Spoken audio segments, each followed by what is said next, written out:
Tonight is Manchester City against Sheffield United, coming up in a few minutes. But now the latest chapter in Manchester United's exciting bid to win their second title running. They were away to the bottom club Swindon Town. Swindon had Kilcline back in defence, Sanchez signed from Wimbledon in midfield, and Frank McAvenny on loan from Celtic up front. For United, McClair was in for the injured Kanchelskis, and Schmeichel was in goal, despite being banned for next week's Wembley final against Aston Villa. Once again, a Manchester United match will make tomorrow's football headlines, and it was watched by Clive Tilsley.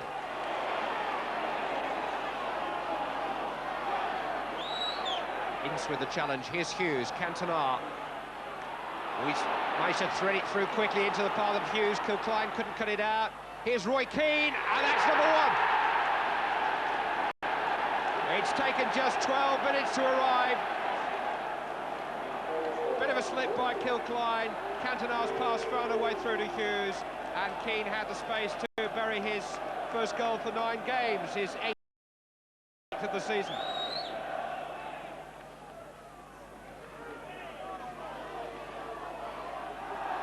Taylor strong enough to see off Hughes, who's had a little altercation with some supporters there.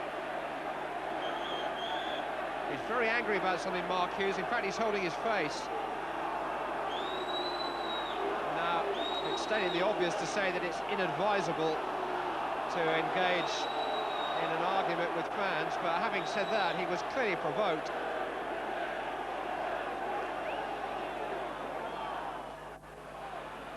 little bit of space for Frank McAvenny. Away from Parker. Not from Bruce, though. Nyholt with a shot, took a deflection, it's in! Luke Nyholt has equalised for Swindon Town.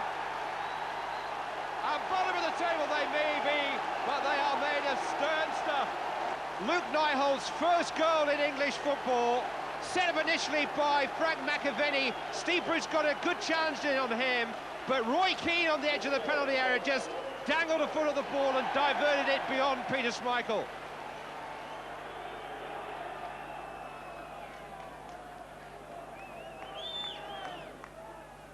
McClair in towards Hughes. Oh, he had a sight of goal there. Just stole half a yard on Kilcline. Monco with a free kick. Headed by Pallister, came off Kilcline. Björtop couldn't get to it, in sort of that.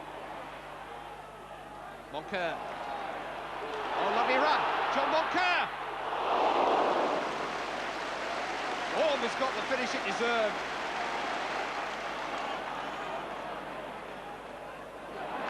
Nice from Giggs. McClair.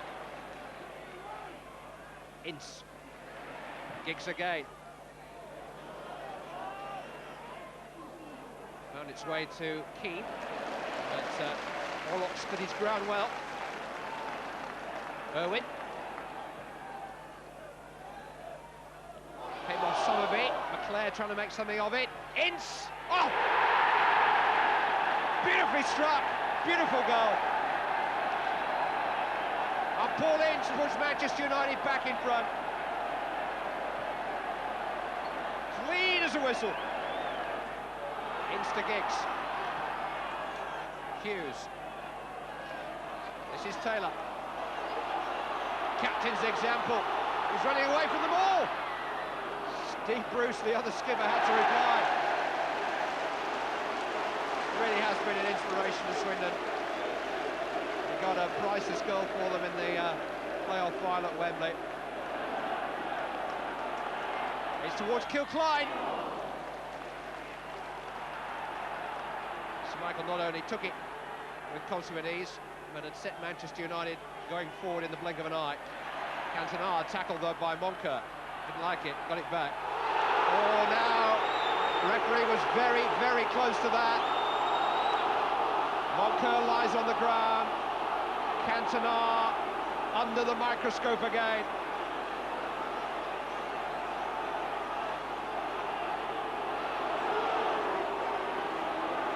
There's a card coming out. It's red, and Cantona goes out of the match, and as it happens, out of the big showdown at Blackburn in a fortnight's time. There was was a time early last season where Manchester United made quite public the fact that they didn't particularly want Brian Hill refereeing any more of their games. This is the first time he's taken charge of them since.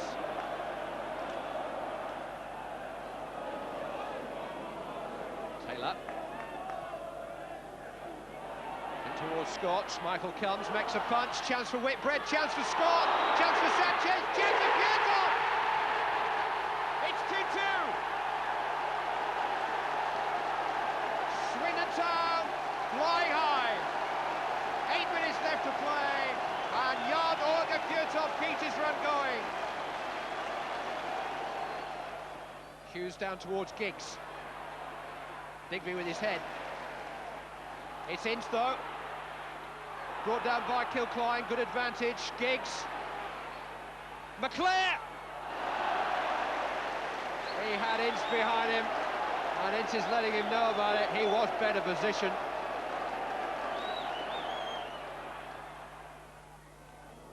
Irwin got a foot to it. This is Ling. This is Scott. Fjørtoft in pursuit. It's come for Sanchez. Charged down by Pallister. That's it. It wasn't the most attractive football match that these two sides have been involved in this season, but there were plenty of talking points. All that will be overshadowed by the dismissal of Eric Cantona after 20 minutes of the second half. The final scoreline will really play only a bit part in that story. It's Swindon Town 2, Manchester United 2. Well, now we know what's right with Cantona. He's a genius, but what is wrong with him? Well, you're right, he is a prodigious talent, but he's shown time and time again that if you get tight, if you hustle and harry him, if you get him frustrated, he will retaliate. You know, he will hit out at opponents. And this is a classic example. He gets it here, Moncur goes to him, lets him come inside. He has a little bad touch there. Moncur goes down, a good tackle. There's a tussle. Moncur goes back in the ground, and that's an atrocious tackle. 6 studs in Moncur's chest. The referee is right in the spot. There's a culminating scuffle.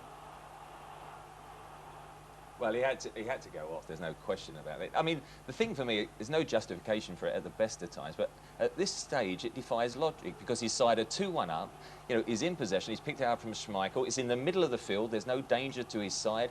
John Moncur makes a good tackle, and then he is one of the least aggressive midfield players you're likely to play against, and so to stamp on him like that is just, well, ridiculous. This is it from a previous unseen angle, and it just gets worse. Again, he comes inside. It's a good tackle from John Moncur. He goes down. There is a tussle. And I think, to be fair to Cantona, if you watch closely, he gets his legs wrapped round Cantona and he just a little tug at the sleeve. But the referee, I'm sure, is going to give a foul to Manchester United. They're 2-1 up. There is no need for this at all. This shows a complete lack of discipline. He just loses control, and that is totally outrageous. And he deserves to go off and get banned. The referee was right on the spot there, as you see from that picture, but he then consulted the linesman, didn't he, to make sure, was it? Well, I think he was just making certain that the linesman thought that Cantona had stood on him. But as you say, he was 2 yards away from the incident. And what happens, of course, is now that he's cost Manchester United 2 points here, and they go to Highbury on Tuesday night, and instead of having an air of optimism and supreme confidence, I would imagine there'll be despondency in that camp.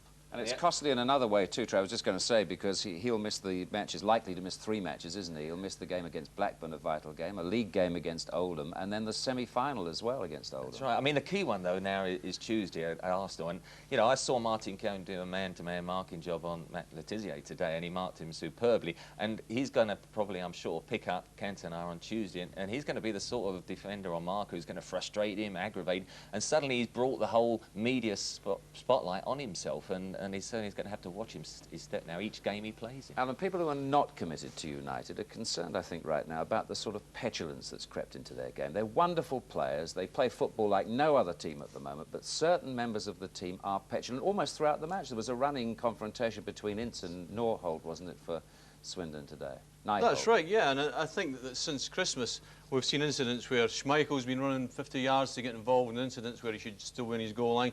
You have Ince having a go at referees, you've even had Keane having a go at referees.